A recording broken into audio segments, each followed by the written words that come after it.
लेकिन यहाँ मीरा भाईंदर की ये दशा है कि यहाँ पर सामान्य रुग्णालय को यहाँ पर आने में डर लगता है कि उनको कोई बीमारी इस रुग्णालय के कारण न हो जाए। आएंगे अच्छे के लिए और हो जाएगा उनकी बीमारी। यहाँ के जो दो हमारे आमदार है, एक का प्रतिनिधि मैं हूँ गीता भरत जैन का, एक का वेतोस्कर करके है प्रताप सर नायक का, मैं उससे सुबह भी बात किया हूँ वेतोस्कर से। चलो अपन दोनों जाके काले झंडे दिखाएंगे अपने प्रतिनिधि को, लेकिन अभी नेता के सामने जिसने हमको भेजा उनको हम क्या काला झंडा दिखाएं। तो आपके माध्यम से दोनों आमदारों को विनंती है कि हमारी नौबत आपके इधर काला झंडा दिखाने की नहीं आए। शहर के आरोग्य का ध्यान रखें। 1, 2, 4 नहीं, पूरे 3000 करोड़ रुपए आ रहे हैं कल सुबह मीरा भाईंदर शहर में, और लाने वाले हैं हमारे इस महाराष्ट्र के मुख्यमंत्री और उप मुख्यमंत्री। मगर उनके ही शासन में चल रही है मीरा भाईंदर की टेम्बा अस्पताल, और यहाँ पे किस तरह की खुशियाँ मना रहे कामगार, किस तरह के 3000 करोड़ रुपये खर्च करे उसके लिए छुट्टी पे चले गए। आइए जानते उनकी समिति के सदस्य से कि आखिरकार 3000 करोड़ रुपये आप छुट्टी बना के खर्च कर रहे हो कि किसी और वजह से। क्या कहेंगे आप?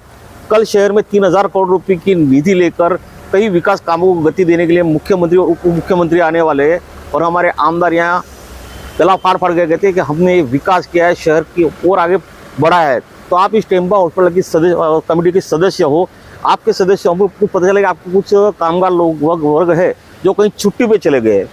ये बात सही है कि छुट्टी पे गए कुछ और कारण है? नहीं, और छुट्टी पे नहीं गए, उन्होंने हड़ताल की हुई है क्योंकि 3 महीने से इनकी सैलरी नहीं मिल रही है। और जैसे ये जो आमदार वगैरह हैं जो कहते हैं कि 3000 करोड़ और ये सब जो भी है वो सब एक जुमला है। वो पब्लिक तक तो या हमारे हॉस्पिटल तक तो कभी 1 रुपया भी नहीं आया कि इस हॉस्पिटल का हम कुछ अच्छा करें, नूतीकरण करें।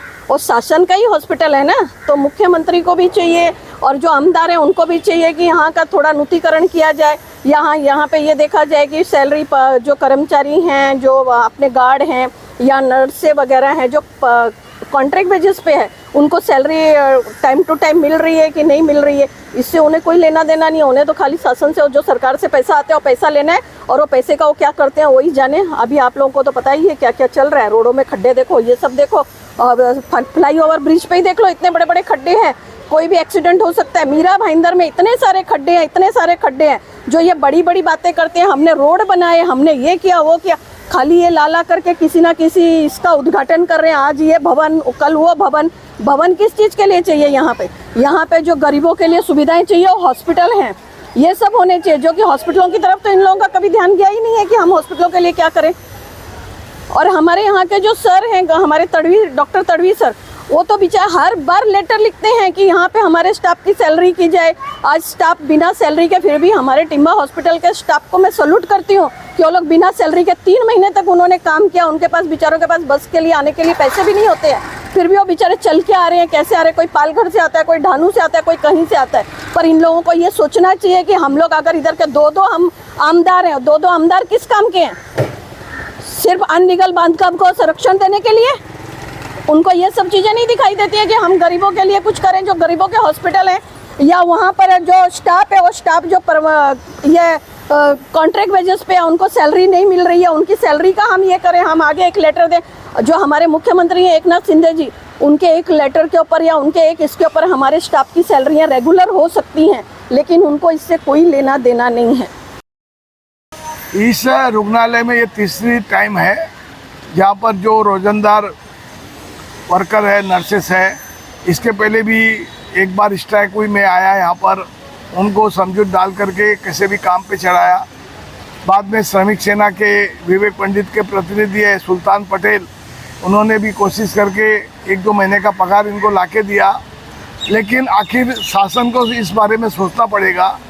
कल मीरा भाईंदर महापालिका में साइनिंग मीरा भाईंदर 3000 करोड़ रुपए का भूमि पूजन और लोकार्पण कार्यक्रम यहाँ पर मुख्यमंत्री उप मुख्यमंत्री के हस्ते होने वाले हैं। जो जरूरत चीज़ है इस शहर के लिए, ये हॉस्पिटल कम से कम आप बड़े सर्जन डॉक्टर मत दीजिए, बड़े डॉक्टर ओपीडी के मत दीजिए। सामान्य रुग्णालय में सामान्य आदमी जो 500 रोज के पेशेंट यहाँ पर आते हैं, उनके आरोग्य का तो ख्याल करें कम से कम। हमको मालूम है चिकित्सा के क्षेत्र में महाराष्ट्र बहुत अव्वल है, लेकिन यहाँ मीरा भाईंदर की ये दशा है कि यहाँ पर सामान्य रुग्णालय को यहाँ पर आने में डर लगता है कि उनको कोई बीमारी इस रुग्णालय के कारण न हो जाए। आएंगे अच्छे के लिए और हो जाएगा उनको बीमारी। यहाँ के जो दो हमारे आमदार हैं, एक का प्रतिनिधि मैं हूँ गीता भरत जैन का, एक का वेतोस्कर करके है प्रताप सर नायक का, मैं उससे सुबह भी बात किया हूँ वेतोस्कर से। चलो अपन दोनों जाके काले झंडे दिखाएंगे अपने प्रतिनिधि को, लेकिन अभी नेता के सामने जिसने हमको भेजा है उनको हम क्या काला झंडा दिखाएं।